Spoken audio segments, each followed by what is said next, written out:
Ngayong gabi, aming pinuntahan ang dinadayo at dinadagsa na ihawan dito sa Daya District located bago magtansi or tips dito sa Taichung, Taiwan. Sir, good evening. Saan pa kayo galing Galing dito kami sa na area ng Taichung? Tonghai.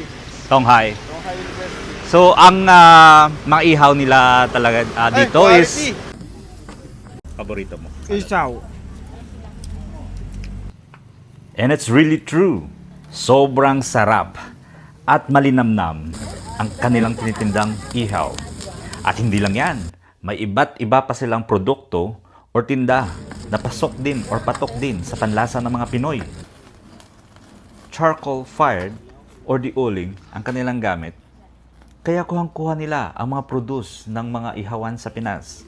Na parang pag natikman mo, feeling mo, tinileport ka sa or kahit saang kanto sa Pinas.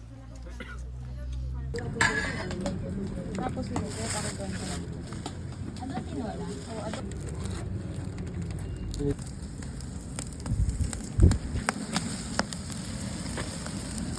Kaya mga kabayan, pag na-miss nyo yung pagkain Pinoy, i-consider nyo ito na puntahan.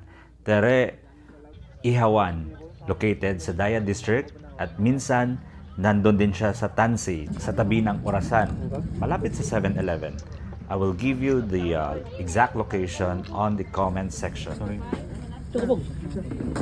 So that's all for now. I-enjoy nyo mga kabayan ang mga pagkain Pinoy dito sa Taiwan.